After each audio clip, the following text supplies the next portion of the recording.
దేవుని నామంలో ఈ 5వ రోజు ఉపవాస కూడికి విచ్చేసిన మీ అందరికీ లైవ్లో ఉన్న ప్రతి బిడ్డకు కూడా ప్రత్యేకమైన వందనాలు తెలియజేస్తూ ఉన్నాం. మంచిది ప్రియ దేవుని బిడ్డారా, దేవుని యొక్క మహాకృపను బట్టి దేవుడు గత 4 దినాల ఉపవాస ప్రార్థనలో కూడా దేవుడు మనతో ఉండి ఆయన ముందుకు నడిపిస్తూ మనతో మాట్లాడుతూ మనం బలపరుస్తూ ముందుకు నడిపిస్తున్నాడు. 5వ రోజు కూడా మళ్ళా ఆయన పాదాల ఎదుకు రావడానికి దేవుడు మహాకృపను దేవుడు మనందరికి కూడా అనుగ్రహించాడు. ఇప్పటి వరకు కూడా మరి పాటల ద్వారా ఆయన మహిమ పొంది ఉన్నాడు. ప్రార్థన చేసుకుని వాక్య ధ్యానంలో చూద్దాం. స్తోత్రం స్తోత్రం స్తుతి స్తోత్రం మహాపరిశుద్ధుడా ప్రియ పరలోకమున్న తండ్రి, నీకు వందనాలు స్తుతి స్తోత్రాలు చెల్లించుకున్నాను నాన్న.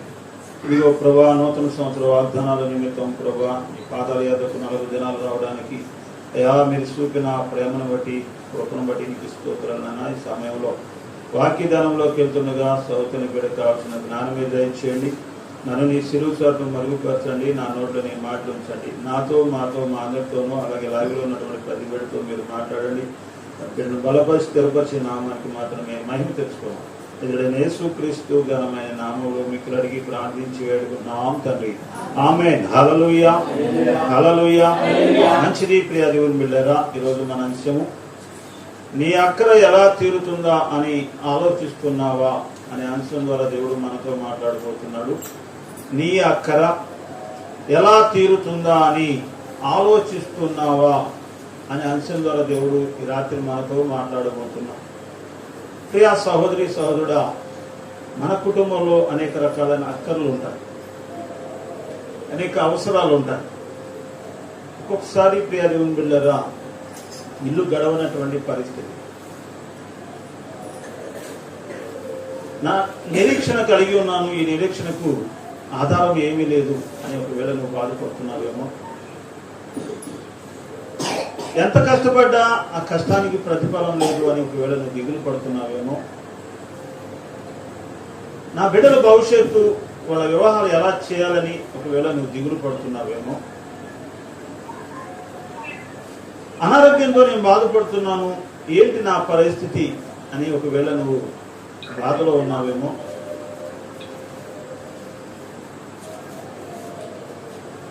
ఏ సమస్య ఏ అక్కర ఇది తీరటం లేదు, ఆర్థికమైనటువంటి ఇబ్బందుల్లో నేను కూరుకుపోయాను, ఎలా బయటికి రావాలి అని ఒకవేళ నువ్వు ఆలోచన చేస్తున్నావేమో, అనారోగ్యంతో నేను బాధపడుతున్నాను, ఈ అనారోగ్యం నుంచి నేను ఎలా విడుదల పొందుకోవాలి అని ఒకవేళ దిగులు చెందుతున్నావేమో, నా అక్కరలు ఎలా తీరతాయి, ఈ అవసరాలు ఎలా తీరతాయి, ఈ కుటుంబాన్ని ముందుకు నేను ఎలా నెట్టుకొని వెళ్ళాలి, ఈ భవిష్యత్తు ఎలా, నా భవిష్యత్తు ఎలా ఉంటుంది అని ఒకవేళ కృంగిపోతూ దిగులు పడుతూ ఆలోచన చేస్తున్నావేమో, కొంచెం జాగ్రత్తగా విందా. రాత్రి దేవుడు మనతో మాట్లాడబోతున్నాడు. నీ అవసరత ఏంటో, నీ అక్కరత ఏంటో, ఏ పరిస్థితుల్లో నువ్వు బాధపడుతున్నావో అన్నీ కూడా దేవునికి తెలుసు. అని విడిచిపెట్టే దేవుడు కాదు అనే విషయాన్ని నువ్వు జ్ఞాపకం చేసుకోవాలి. అమ్మా, ఇంకా నేను బైబిల్లో వాక్యం ఇంకా చెప్పలేదు, కొంచెం జాగ్రత్తగా మనసు ఇక్కడ పెట్టండి. ఏ విషయంలో నువ్వు బాధపడుతున్నావో, ఏ అక్కర కొరకు, ఏ అవసరత కొరకు దేవుని ఎద్దకు వచ్చావో, ఈ 40 దినాల ఉపవాస ప్రార్థనలో నీ అవసరాలు ఏంటో, నీ అక్కరలు ఏంటో ప్రభు దగ్గర పెట్టగలిగితే ఆయన సమస్తము కూడా తీర్చడానికైనా సమర్థుడై ఉన్నాడు. ఏం పెట్టకుండా వచ్చి వెళ్ళిపోయే వాడిగా నువ్వు ఉండొద్దు. మన అక్కర్లు ఉన్నాయి, మన అవసరతలు ఉన్నాయి, అన్నీ కూడా దేవుడికి తెలుసు కదా అని అంటే నువ్వు అడగకుండా ఏది కూడా అడుగుడి మీకు ఇవ్వబడును అనేటువంటి మాటను మనం జ్ఞాపకం చేసుకోవాలి. దేవుని సన్నిధికి వచ్చిన నీవు ఈ నీ అవసరత దేవుని దగ్గర మొర్ర పెట్టే పొందుకోవడం నేర్చుకోవాలి. సమస్తం నీ అవసరాలు తీరుతాయి, కానీ అడగాలి. నువ్వు అడిగి చూడు, తీర్చకపోతే అప్పుడు నన్ను అడుగు. అడగడం చేతగాక నేను అక్కర్లో బాధపడుతుంది, అవసరం తీరక బాధపడుతుంది. ఎందుకనంటే అడగటం చేతగాక, దేవుని దగ్గర అడగటం చేతగాక మనం పొందుకోలేకపోతున్నాం అనే విషయాన్ని దేవుని సన్నిధికి వచ్చింది ఎలా ఉండాలో కొంచెం తెలుసుకో. అక్కర్లేంటో పడిపోయి కూర్చోవాల్సిన అవసరం ఏం లేదు. ఉందంటారా? గుర్తుపెట్టుకోవాలి, దేవుని సన్నిధిలో మనం ఉన్నాం. మన అక్కరతలు ఏంటో, మన అవసరాలు ఏంటో ఎరిగినటువంటి దేవుడు వాటిని ఆయనకు అప్పచెప్పగలిగితే నువ్వు దిగులు చెందాల్సిన పని లేదు, నువ్వు బాధపడాల్సిన పనేమి లేదు. ఆ అక్కరదేంటో ఆ ప్రభు పాదాల ఎదుగు నువ్వు తీసుకురా, ఆయన తీర్చడానికి ఆయన శక్తి కలిగిన దేవుడు. హల్లెలూయా, హల్లెలూయా. ఒక వృద్ధుడు అంటాడు, ఒక వృద్ధాప్యుడు ఒక మనిషి అంటాడు. కీర్తనాకారుడైనటువంటి భక్తుడు 37వ కీర్తనలో మాటలు రాయబడి ఉంటాయి, చాలా చక్కగా మాట. వృద్ధాప్యంలో ఉన్నటువంటి ఒక వ్యక్తి రాస్తున్నటువంటి మాటలు. మాకు కొంచెం వాక్యం జాగ్రత్తగా విందాం. మనం ఎంత బాగా పాటలు పాడామా, ఎంతగా ప్రార్థన చేసామా అనే దానికన్నా కూడా వాక్యము నీకు హృదయంలో కన్నా తాగలిగితే నీ ఇల్లు బాగుపడుతుంది. వాక్యమే మన బ్రతుకును మార్చేది, వాక్యమే మనందరినీ కూడా సరిచేసేది. మన జీవితాల్లో అద్భుతాలు ఆశ్చర్యకరాలు జరగాలి అంటే వాక్యం విన్నప్పుడు, వాక్యానుసారం మన జీవితాన్ని జీవించినప్పుడే అద్భుతాలు మనం చూడగలుగుతాం. 37వ కీర్తన 25వ వచనాన్ని ధ్యానిద్దాం. 25, 26. నేను చిన్నవాడినై ఉంటిని, ఇప్పుడు ముసలివాడినై ఉన్నాను. అయినను నీతిమంతులు విడువబడుట గాని వారి సంతానము భిక్షమెత్తుట గాని నేను చూచి ఉండలేదు. హల్లెలూయా, హల్లెలూయా. ఏం చేయలేదట, వాళ్ళు భిక్షమెత్తుకోలేదట. నేను చిన్నవాడనై ఉంటిని, ఇప్పుడు ముసలోడయ్యా. అంటే ఆ చిన్నతనం నుంచి చూస్తున్నాడట. ఇప్పుడు వృద్ధాప్యలోకి వచ్చాడు దావీదు గారు. ఆయన అంటున్నాడు, నేను చిన్నవాడనై ఉంటిని, ఇప్పుడు ముసలివాడనై ఉన్నాను. అయినను నీతిమంతులు విడవబడటం గాని వారి సంతానం భిక్షమిత్రుడు గాని నేను చూడలేదు. హల్లెలూయా. మరి భక్తుడైన దావీదు ఆ మాట వృద్ధాప్యంలో ఆ మాట మాట్లాడుతున్నాడంటే, అమ్మా ఆయన ఎందుకు ఈడుస్తాడు అనుకుంటున్నావు? నేను నీతిమంతుల యొక్క సంతానం భిక్షమెత్తడం కానీ, నీతిమంతులు విడవబడటం కానీ లేదంటే అసలు ఆయన చూడలేదంట. అప్పటి నుంచి ఆయన వృద్ధాప్యంలోకి వచ్చాడు. చిన్నతనం నుంచి చూస్తున్నాడు అతను, దావీదు గారు చిన్నతనం నుంచి చూస్తున్నాడు. ఇప్పుడు వృద్ధాప్యంలోకి వచ్చాడు. నీతిమంతులు విడవబడటం లేదు, వారి సంతానం భిక్షమెత్తడం లేదు. ఎందుకని చెప్పాలి, నోరు వదులుతాం. ఎందుకని అది కూడా తెలియదు. చెప్తా, ఏమైంది నోరు తెరిస్తే? ఎందుకని అంటే కొంచెం ఆలోచన చేయాలి మనం. వారి పక్షంగా దేవుడిని వారి అవసరత అక్కరతలన్నీ కూడా తీరుస్తున్నాడు అనే విషయాన్ని గ్రహించాలి. నీవు నీతిమంతుడి యొక్క కుమారుడు, పరిశుద్ధుడైనటువంటి దేవుని కుమారుడు, కుమార్తె ఉన్నావు. సమస్తము ఆయనలో ఉన్నాయి. ఆయన లేకుండా ఏది కలగలేదు. కాబట్టి ఎలా అయితే మనం మన కుమారుడికి ఇచ్చిన తర్వాత ఇంకెవరికైనా మన బిడ్డలకు ఇచ్చిన తర్వాత మరొకరికి ఇస్తామేదని మన బిడ్డలకు ఇవ్వకుండా ఎవరికి కూడా ఏమీ ఇవ్వదు. మన బిడ్డల అక్కర్తలేంటో తెలుసు. వాడికి ఇప్పుడు ఏం అవసరమో రేపు ఏం అవసరమో కూడా మనకు ముందుగానే తెలుసు. మనం మన బిడ్డల కొరకు ఎలా అయితే దాచి ఉంచుతున్నామో, మనం ఎలా అయితే మన బిడ్డల కొరకు వారి అవసరాలు తీరుస్తున్నామో, అలాగే మన దేవుడు కూడా మన అవసరతలన్నీ కూడా తీరుస్తాం. రైతాడు. హల్లెలూయా. ఇంకా నీవే కాదు, నీ సంగతి కాదు దేవుడు మాట్లాడుతుంది, నీ అవసరాలన్నీ తీరుస్తాడు. అలాగే నీ సంతానము చూసారా, వారు కూడా భిక్షమెత్తారు. వారిని కూడా దేవుడు వారి అవసరాలన్నీ కూడా తీరుస్తాడట. ఎప్పుడు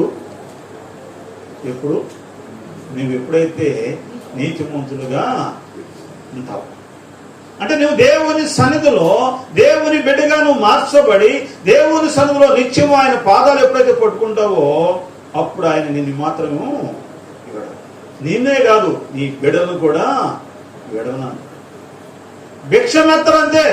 అక్కడ కింద 26వ వచనం అంటాడు, దినమెల్ల వారు దయాళుడై అప్పు ఇచ్చుచుందురు, వారి సంతానపు వారు ఆశీర్వదించబడుదురు. ఏం చేస్తారంటే వారి బిడ్డలో అప్పు ఇచ్చే వ్యక్తిగా చేస్తాడు. నువ్వు అప్పు చేయడం కాదు, నువ్వే అప్పు ఇచ్చే విధంగా చేస్తాడు. నీ సంతానం ఆశీర్వదించబడుతుంది. ప్రియ దేవుడు, అంత గొప్ప దేవుడి దగ్గరికి వచ్చావు. నీ అక్కర ఎలా తీరుతుందా అని నువ్వు ఆలోచన చేస్తున్నావు, కానీ నీ అక్కర తీరాలి అంటే నువ్వు ప్రభు యొక్కకే. నీ అవసరాలుంటే నీ పక్కింటికి వెళ్ళి అమ్మ కాస్త 100 రూపాయలు ఇండి కూరగాయలు తెచ్చుకోవాలి, ఒక 10 ఏళ్ళు ఇండి కొంచెం హాస్పిటల్కి వెళ్ళాలి, ఇది కాదు, అది కాదు మనం నేర్చుకోవాల్సింది. మనం నేర్చుకోవాల్సింది ఏంటంటే ఏ అవసరత అయితే ఉందో, ఏ అక్రత అయితే ఉందో దాని దేవుని పాదాల ఎదుగు తీసుకురా. ముందు ప్రభా ఈ అవసరత నాకుంది, నువ్వు తీర్చు అని నువ్వు దేవుని పాదాలు కొట్టు. ద్వారం ఎక్కడో ఒక చోట దేవుడు తెలుసు. నీకు ద్వారం తెరవబడదు, ఆయన తెరిస్తే తప్ప. ఆయన తెరిస్తే ద్వారం తెరవబడుతుంది, కానీ నీకు నీకు ఎవరు అది గుర్తుపెట్టుకోవాలి. నేను ఎలాగానే ఇచ్చారు, నేనంటే ఎంత ప్రేమో అది కాదు. నిన్ను చూసి వాళ్ళకి ప్రేమ పొట్ల నీకు ఇవ్వడానికి. దేవుడు నీ అవసరత తీర్చడం కొరకు, దేవుడు నీ అక్కరత తీర్చడం కొరకు దేవుడే వారి హృదయాలు తెరిచి ఏం చేస్తున్నట్ట, ద్వారాన్ని పక్కింటోడి దగ్గరికి వెళ్తాం కాదు. మరొక వ్యక్తి నా స్నేహితుడు ఉన్నాడు, లేకపోతే నా బంధువులు ఉన్నారు, వారు ఇస్తారు అని ఒకవేళ నువ్వు వాళ్ళ మీద ఆధారపడుతున్నావేమో. అమ్మ ఎన్ని ఇబ్బందులు వచ్చాము ఇక్కడికి, ఎన్ని అప్పుల బాధలతో ఇక్కడికి వచ్చాము. జాగ్రత్తగా వాక్యం వినాలి. ఎవరైనా చూస్తే ఏం రాదు. ఏ స్నేహితుడో ఏ బంధువుల దగ్గరికి వెళితే వచ్చే ప్రయోజనం ఏముండదు. ఆ అవసరత ఏమిటో, నీ అక్కరత ఏమిటో, నీ ఇంట్లో ఉన్న సమస్యలు ఏంటో, నీ జీవితంలో ఉన్నటువంటి కష్టాలు ఏంటో అటన్నిటినీ కూడా దేవుని పాదాల ఎదుగు తీసుకురా, ఆయన సన్నిధిలో పెట్టు. అప్పుడు అవన్నీ కూడా ఆయన తీరుస్తాడు. హల్లెలూయా. అంతేగాని నా వాళ్ళు ఉన్నారు, ఆయన చూసుకుంటాడు, వాళ్ళు చూసుకుంటారు, ఎవరో చూడరు. చూసేది ఎవరు అంటే నేను ప్రకటిస్తున్నా నా యేసయ్య మాత్రం. హల్లెలూయా, హల్లెలూయా. ప్రియా సహోదరి సహోదరుడా, దేవుని వాక్యం అదే. నేను చిన్నవాడి నుంచి ఇప్పుడు ముసలివాడి వరకు నేను చూస్తున్నాను, నీతిమంతులు విడవడుకోవడం కానీ వారి సంతానం భిక్షమెత్తడం కానీ నేను చూడలే. వారి సంతానం ఆశీర్వదించబడుతుంది, ఆశీర్వాదాలకు వారసులుగా వారు పిలువబడ్డారు అని దేవుని వాక్యం. సుశరా ప్రియ దేవుని, అక్రతలో ఉన్నప్పుడు, అవసరతలో ఉన్నప్పుడు ఎవరి మీద ఆధారపడడం కాదో, ఎవరి దగ్గరికి వెళ్ళి చేయి చాపడం కాదో, విశ్వాసముతో నువ్వు ప్రభు యొద్దకు రా. ఎక్కడికి రావాలి? విశ్వాసంతో ప్రభు యొద్దకు రావాలే గాని నీకు తెలిసిన వారి యొద్దకు వెళ్ళి చేయి చాపితే అది భిక్షమెత్తుకున్నట్లుగా మార్చబడుతుంది. అది ప్రభు యొద్దకు వచ్చి చేయి చాపు. ప్రభు నిండారుగా నిన్ను దీవిస్తాడు. హల్లెలూయా. ఎవరి దగ్గర తీసుకుంటే తిరిగి ఇవ్వాలి, కానీ ప్రభు ఇస్తే ఇక తిరిగి ఇవ్వడానికి అవకాశమే ఉండదు. ప్రభు నిండారుగా నిన్ను దీవిస్తాడు. నన్ను దేవుడు సమృద్ధితో నింపాలని ఆశపడుతున్నాడు అండి. దేంతో? సమృద్ధితో నింపాలని ఆశపడుతున్నాడు, కొద్దిగా కాదు. గుర్తుపెట్టుకో, దేవుడు నీ అవసరం ఏంటో, నీ అక్కరతలు ఏంటో నీ అక్కర వరకే ఇస్తాడు దేవుడు. నీ అవసరాలు ఏంటో అవసరం తీరుస్తాడు దేవుడు. ఎప్పుడైనా సరే, ఎనీ టైం నీవు ప్రభు పాదాల దగ్గర అడుగు గోజాడు. ఏ అవసరతలో ఉన్నావో, ఎంత అవసరతలో ఉన్నావో అంతగా నిన్ను అంతా ఇచ్చి పంపిస్తాడు. ఎందుకు వాళ్ళ దగ్గరికి మనం పరిగెత్తడం? వాళ్ళ పాదాలు వాళ్ళ చేతులు పట్టుకొని వాళ్ళని బతిమలాడుకోవడం ఎందుకు చెప్పు? ఇచ్చే దేవుని యొద్దకు నువ్వు రాగలిగితే విశ్వాసముతో నా ప్రభు యొద్దకు వచ్చి గోజాడు.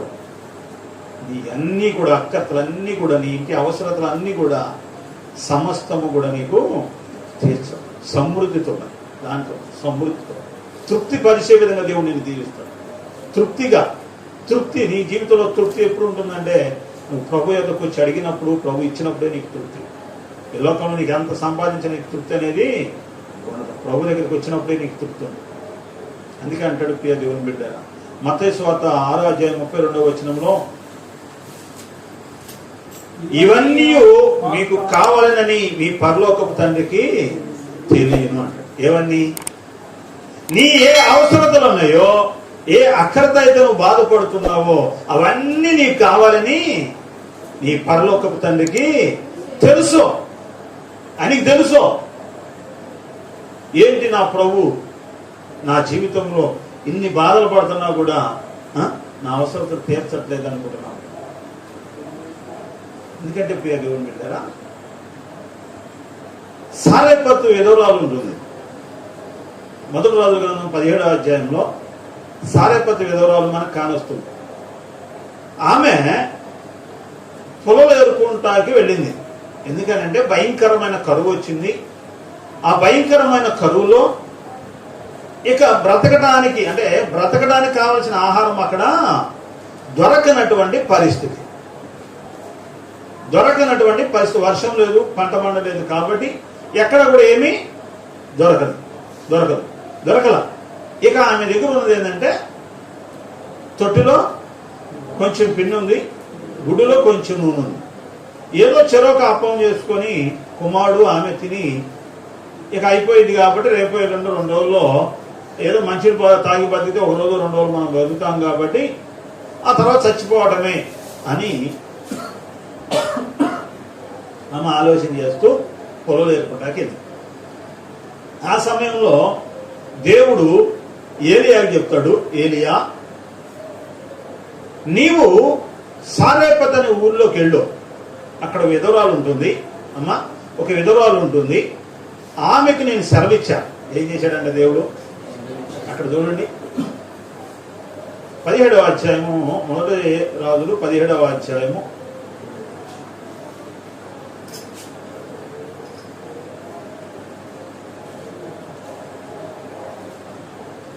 9వ వచనము, సారెపత్ అను ఊరికి పోయి అచ్చట ఉండుము, నిన్ను పోషించుటకు అచ్చటనున్న ఒక విధవరాలికి నేను సెలవిచ్చి తిని. హల్లెలూయా. ఈ మాట కొంచెం జాగ్రత్తగా విందాం. దేవుడు వచ్చేమన్నా సారెపత్ విధవరాలతో మాట్లాడా? ఏమ్మా, దేవుడు వచ్చి సారెపత్ విధవరాలతో మాట్లాడాల, కానీ ఆమె హృదయాన్ని తెలిసాడు. ఆమె హృదయంలో ఒక ఆలోచన పుట్టించాడు. ఇదిగో ఏలియా వస్తాడు, ఏలియా రాగానే ఆయన అడుగుతాడు, ఆయనకి ఇవ్వాల్సింది అడిగింది ఇవ్వు అనే ఆలోచన నేను పుట్టించాడు. దేవుడే పుట్టించాడు. అందుకే అన్నాడు, నేను నిన్ను పోషించడానికి ఆమెకు నేను సెలవిచ్చి తిని అంటాడు. హల్లెలూయా. ఏమండి, ఏలియాను పోషించడానికి సారెపత్ విధవరాలకి సెలవిచ్చిన దేవుడు నీ అవసరత ఏంటో, నీ అక్కరత ఏంటో దేవుడికి తెలియదా? ఆయన ఎవరికో ఒకరికి ఆజ్ఞాపించి సెలవిచ్చున్నాడు అంటారా? ఏమా, ఎవరికో ఒకరికి వారి హృదయాలు తెలిసి ఉన్నాడంటారా? ఎక్కడో ఒక చోట ద్వారం తెరవకుండా ఉండి ఉంటాడంటారా? సారెపత్ విధవరాలకి సెలవిచ్చిన దేవుడు నీ ప్రతి అవసరతకు కూడా ఎక్కడో ఒక చోట ద్వారము తెరిచే ఉంటాడు. ఆ ద్వారం తెరవబడటానికి నీవు ఇక్కడ ఏం చేయాలి? ప్రార్థన చేయాలి. ఆ ద్వారం, మూసిన ద్వారం తెరవబడాలి అంటే ఏమ్మా, చక్కగా పడుకొని నిద్రపోవడం కాదు. ఇళ్ళకాడ ఏం చేయాలట? ఇంటి దగ్గరైనా దేవుని సన్నిధికి వచ్చిన అశ్రద్ధగా నిర్లక్ష్యంగా ఉండటం కాదు. దేవుని సన్నిధిలో నీ అవసరత ఏంటో దాన్ని ఏం చేయాలి? ఆ ద్వారం తెరవబడే విధంగా ప్రార్థన చేస్తే ఆటోమేటిక్గా దేవుడు సెలవిచ్చింది ఏంటో నీకు తెలిసిపోవాలి. ఎక్కడో ఒక చోట ద్వారం తెరవబడుతుంది కంపల్సరీగా, అందులో ఏ సందేహం లేదు. ఎందుకు ఏలియాకు అక్కడ ద్వారం తెరవబడిందంటే, ఏలియాకు అప్పటికే దేవుడు సంవత్సరం పాటు కాకుల ద్వారా ఏం చేశాడు? పోషించు. రొట్టె ముక్క పంపిస్తున్నాడు, మాంసం ముక్క పంపి, మళ్ళా సాయంత్రం రొట్టె ముక్క పంపిస్తున్నాడు, మాంసం ముక్క పంపి. అక్కడ పక్కనేమో వాగు ఉంది, వాగులో నీళ్లు తాగమన్నాడు. దేవుడే చెప్తున్నాడు, నేను కాకులకు ఆజ్ఞాపించను, కాకులకు ఉదయం రొట్టె ముక్క మాంసం ముక్క తెస్తాయి, మళ్ళా సాయంత్రం అస్తమయమందు రొట్టె ముక్క మాంసం ముక్క తెస్తాయి. ఏమండి, ఒకసారి ఆలోచన చేయి. కాకుల ద్వారా ఏలియాని పోషించిన దేవుడు ఏమో ఏ దిక్కు నుంచి నీకు సహాయం అందిస్తాడు. హల్లెలూయా. అక్కరతో నువ్వు బాధపడడం కాదు, అవసరతల కొరకు ఏడవటం కాదు. అక్కరైనా అవసరమైనా అది ఏదైనా సారేపతి విధవాలకి ఏలియాను పోషించడానికి ఆజ్ఞాపించిన దేవుడవు, ఏలియాను పోషించడానికి కాబూకు ఆజ్ఞాపించిన దేవుడవు. మరి నా అవసరత ఏంటో, నా అక్కరత ఏంటో నువ్వు ఎవరికి ఆజ్ఞాపిస్తావో నాకు తెలీదు. నా అవసరత మాత్రం నువ్వు తీర్చాలి ప్రభు అని నువ్వు దేవుని పాదాల దగ్గరకు వస్తే ఏ కాకి ఆజ్ఞాపిస్తాడో, ఏ కుక్కకి ఆజ్ఞాపిస్తాడో, ఏ నక్కకి ఆజ్ఞాపిస్తాడో, ఎవరికి ఆజ్ఞాపిస్తే మనకే నువ్వు చెప్పు. మనకు కావాల్సింది ఏంటి చెప్పాలి. పోషించబడటం మనకు, మన అవసరత ఏంటో తీర్చబడటమే మనకు కావాల్సింది. విధవరాలు కదా, ఆమె నన్నేం పోషిస్తుందనే సంగతి నీకు అనవసరం. ఏలియా ఆలోచన చేయాలి. ఆమె అసలుకే విధవరాలు అంటున్నావు ప్రభు, ఆమె దగ్గర ఏముంటుంది, ఆమె వృద్ధాపులోకి వచ్చిందేమో, ఆమె దగ్గర ఏం అవసరం ఏమున్నాయి ఆమె దగ్గర నన్ను పోషించడానికి అని ఏలియా ప్రశ్నించరా. కాకుల ద్వారా పోషించాడు, వాగులో నీళ్లు తాగమన్నాడు, వాగులో నీళ్లు తాగాడు. ఆ తర్వాత సంవత్సరం తర్వాత ఏమైందంటే, సంవత్సరం తర్వాత వాగునీరు ఎండిపోయి వాగునీరు ఎండిపోయేటప్పటికి ఇప్పుడు అంటున్నాడు దేవుడు, ఇక్కడ నీకు నీళ్లు దొరకవు. ఎందుకంటే దేవునికి అసాధ్యమైనది ఏం కాదు, కానీ దేవునికి అనొచ్చు, అనుకోవచ్చు. ఆ వాగులో నీళ్ళే ఉంచితే అక్కడే సరిపోయేదిగా, కాకుల ద్వారా పోషించబడచ్చుగా అనే ఆలోచన మనకు రావచ్చు. దేవునికి పెద్ద లెక్క ఏం కాదు, కానీ ఏలియాతో పాటు సారేపతి విధవరాలను కూడా పోషించాలి. సారేపతి విధవరాలు పోషించబడాలి అంటే సారేపతి విధవరాల ద్వారా కొన్ని పనులు ఉన్నాయి. ఆమె పోషించబడాలా, వాళ్ళ ఇంటి వాడు పోషించబడాలా, ఏలియా పోషించబడాలి.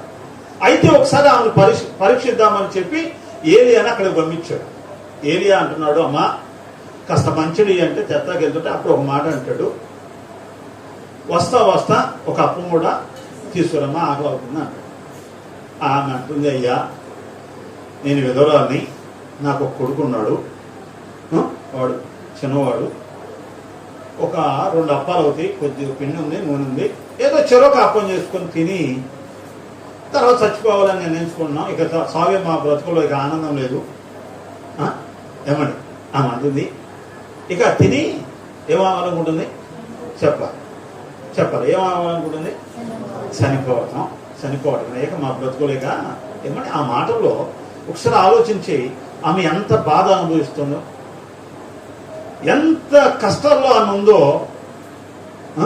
ఆ వాక్యములో ఒక్క మాట కనుక మనం పరీక్షిస్తే, ఆమె నేను నా కుమారుడు అప్పందిని చచ్చిపోతామయ్యా అంటే ఆ మాటలో ఉన్న అర్థం ఏంటంటే, ఆమె ఒకప్పుడు మంచి బతికింది, ఉన్నతమైన వ్యక్తే, కానీ ఈ కరువు వలన పంటలు లేవు, కరువు వచ్చింది. ఇక ఏమి చేయలేని నిస్సహాయ స్థితిలో చివరికి నా ప్రాణం పోవటమే, ఇక నేను నా బిడ్డ చనిపోవటమే అని నిస్సహాయ స్థితిలో. అంటే దేవుడు ఇక ఏం చేస్తాడు, నేను ఈ బాధల్లో ఉన్నాను, నా కష్టాల్లో ఉన్నాను, నా అవసరతలు ఉన్నాయి, కుటుంబం గడవనటువంటి పరిస్థితి, బిడ్డకు కూడా అన్నం పెట్టుకోలేనటువంటి పరిస్థితి, బిడ్డకు 3 పూట్ల అన్నం పెట్టుకోలేనటువంటి పరిస్థితులు నేను ఉన్నాను అనేటటువంటి ఆ దీన పరిస్థితిని ఏలియాకు ఏం చేస్తుందా తెలియపరుస్తుంది. ప్రైజ్ హల్లెలూయా, హల్లెలూయా. ప్రియా దేవుని బిడ్డలారా, దేవుడు ఏలియా ద్వారా మాట్లాడుతున్నాడు, అమ్మా మొట్టమొదటి నువ్వు చేసిన అప్పం ఏంటో మొట్టమొదటి నా యొద్దకు తీసుకురా, ఆ తర్వాత దేవుడు నిన్ను దీవిస్తాడు.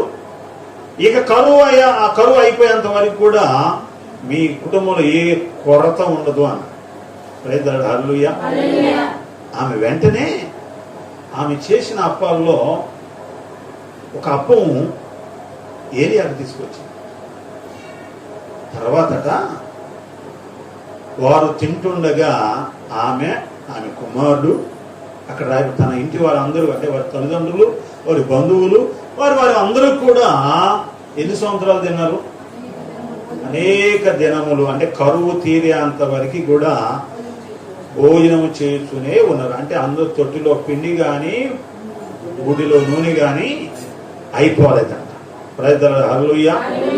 ఏమండి ఎందుకు అవ్వలేదు అంటే, ఆమె దగ్గరున్న ఆ కొద్ది దానిలో ఏం చేసిందంట?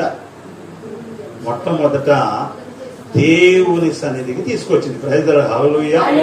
నీవు ఎప్పుడైతే నీకు కలిగిన దానిలో మొట్టమొదట ప్రథమ స్థానము దేవునికి ఇస్తే, ప్రథమ స్థానము నువ్వు దేవునికి ఇస్తే, అప్పుడు నీ ప్రతి అక్రత అవసరత తీర్చబడతాయని రాత్రి దేవుడు మనతో మాట్లాడుతున్నాడు. ప్రైజ్ ది లార్డ్, హల్లెలూయా. మనం ఏం చేస్తామంటే చెప్పాలి, మనం ఏం చేస్తాం? ప్రథమ స్థానం దేవునికి ఇవ్వము, ప్రథమ స్థానం మన కడుపుకు తీసుకొని ఆ తర్వాత ఎప్పుడో దేవునికి ఇస్తాం. నీ అక్రత ఎందుకు తీరటం లేదో తెలుసా? నీ అవసరాలు ఎందుకు తీరటం లేదో తెలుసా? ఎంత కష్టపడ్డా దరిద్రం ఎందుకు పోవడం లేదో తెలుసా? ప్రథమ ఫలము దేవునికి తేకపోవటాలు, మొదటి స్థానం దేవునికి ఇవ్వకపోవటానే.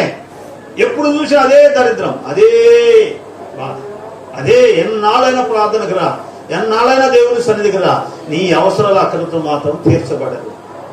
ఏనాడైనా ఒక్కరోజైనా ఆలోచన చేసావా? దిగులు పడతావు, ఏడుస్తావు. ఎందుకు ఏడవటం? ఒక సూత్రం ఏంటంటే, ఆ ప్రథమ ఫలాన్ని ఆమె కలిగిన దానిలో మొదటి దాన్ని ఏలియాకు తీసుకొచ్చి ఇచ్చింది. అప్పుడు కరువు తీరే అంతవరకు కూడా ఆమె జీవితంలో, అంటే ఆమె కుటుంబంలో ఎక్కడ కూడా కొరత లేకుండా తను, తన బిడ్డ, తన ఇంటి వారందరూ కూడా సంతృప్తిగా భోజనము చేయిస్తున్నారు. ప్రైజ్ ది లార్డ్, హల్లెలూయా. ఎంతంటారో మన జీవితంలో సంతృప్తి. ఒకరోజు సరిగ్గా ఉండి ఉండదు, ఒకరోజు పచ్చడి వేసుకు తింటాం, ఒకరోజు అసలు పచ్చడి కూడా లేనటువంటి పరిస్థితి. ఏంటో నీకు అర్థం కావటల్లా నీ జీవితంలో. ఏ పని చేసినా ఆ పనిలో నీకు విజయంకి రావటంలా. ఎందుకో తెలుసా? ప్రథమ స్థానం నువ్వు దేవునికి, మొట్టమొదటి దేవుని దగ్గరికి రా, దేవుని పాదాలు పట్టుకో, మొదట చేయి ప్రార్థన. ప్రథమ స్థానం లేవగానే మొట్టమొదటి దేవుని పాదాలు పట్టుకో, ఆ తర్వాత నీ పని చేయి, అప్పుడు నీకు విజయం వస్తుంది. కలిగి ఉండవు, నీకు కలిగిన దానిలో మొట్టమొదటి దాన్ని దేవుని ఎదుగు తీసుకురా, ప్రథమ ఫలాన్ని. అప్పుడు దేవుణ్ణి అడుగు, నీ అవసరం ఏంటో, నీ అక్రత ఏంటో దేవుడు తెలుసు, ఆయన తీరుస్తాడు. అయితే ఏలియాను పోషించడం దేవునికి ఏం పెద్ద లెక్కేం కాదు. కాకు ద్వారా పోషించిన దేవుడు ఇంకా కొన్నాళ్ళు పోషించేవాడు కాదా? పోషించడానికి ఆయన సమర్థుడు. కానీ విధవారి యొక్క కుటుంబమును వారి యొక్క బంధువులందరూ కూడా పోషించబడటం అది దేవుని చిత్తం. కాబట్టి దేవుడు ఆ విధవరాలతో మాట్లాడాడు, ఆమె హృదయం ద్వారా మాట్లాడాడు, ఆమె హృదయంలో చెప్పాడు, పుట్టించాడు, ఒక ఆలోచన పుట్టించాడు. ఎందుకనంటే అప్పుడు వారి బాధల్లో ఉన్నప్పుడు, సహజంగా తినడానికి తినలేనప్పుడు, ఇల్లు గడవని పరిస్థితుల్లో ఏమైనా మనం ₹1 దేవుని సన్నిధికి వేయాలంటే, అమ్మో ఈరోజు మన దగ్గరే ₹10 కూడా లేవు, ఆ ₹10 పెట్టి ఏదో కూరగాయలు ఇస్తే ఇలా గడిచింది కదా అన్న ఆలోచనలో మనం ఉంటాం. అవునా కదా? ఈరోజు మందిరానికి వెళితే, ఈరోజు ఆ దేవుని సన్నిధికి వెళితే కానుక వేయడానికి కూడా మన దగ్గర డబ్బు లేదు. ఆ కానుక ఉన్న డబ్బులు మళ్ళీ ఆయనకి వేస్తే, అక్కడ వేస్తే మన ఇల్లు ఎలా గడుస్తుంది అనే ఆలోచనతో మనం వెనకడుగేస్తాం. అయ్యో, పండిన పంటలో మొదటి స్థానాన్ని దేవునికి ఎందుకు ప్రథమ ఫలం ఇస్తే మళ్ళీ మన పరిస్థితి ఏంది అనుకుంటాం. సంవత్సరం అంతా కాల్చి కాపాడిన దేవుడే నీ పంటను. నువ్వేం కాపాడలే, నువ్వు అనుకుంటున్నావే. సంవత్సరం అంతా నిన్ను కాపాడాడు దేవుడు, మంచి ఆరోగ్యాన్ని ఇచ్చుకుంటూ వచ్చాడు. ప్రథమ స్థానం ఎందుకేవో దేవుని సన్నిధికి రావు? ఉదయం లేవగానే దేవుని పాదాలు ఎందుకు పట్టుకోవు? అదే ఆయుష్కాలం దేవుడు ఇవ్వకపోతే ఏం చేసేవాడివి? కాలగర్భంలో ఇప్పుడు ఆయుష్కాలం ఉంది అంటే మన అర్థం ఏంటంటే, ఇంకా నువ్వు గుర్తెరుగుతావు, ఇంకా నువ్వు దేవుని పాదాలు పొత్తావు అని చెప్పి దేవుడు నీకు ఆయుష్కాలం ఇచ్చాడు. ఎంత అయినా ఇల్లు పనికైతే మాత్రం వెళ్తాం, ఎంత పనైనా చేస్తాం, కానీ దేవుని సన్నిధికి రావడానికి మాత్రం, దేవుని సన్నిధిలో ప్రార్థన చేయడానికి మాత్రం మన జీవితాల ముందుకి అడిగేయలేని పాడు. ప్రథమ స్థానం దేవునికి ఇవ్వాలా, ప్రథమ ఫలాన్ని దేవునికి ఇవ్వాలి. సారేపతి విధవరాలు ఎందుకు పోషింపబడింది తన కుటుంబం అంటే, ప్రథమ ఫలం మొట్టమొదటి తను ఏదైతే కలిగి ఉందో దానిలో మొట్టమొదటి దాన్ని దేవుని పాదాలకు, అంటే ఏలియాకు అప్పగించింది. అంతే, ఏలియాకు అప్పగిస్తే ఆమె కుటుంబం వాళ్ళందరూ కూడా సంతృప్తిగా భోజనము చేశారు.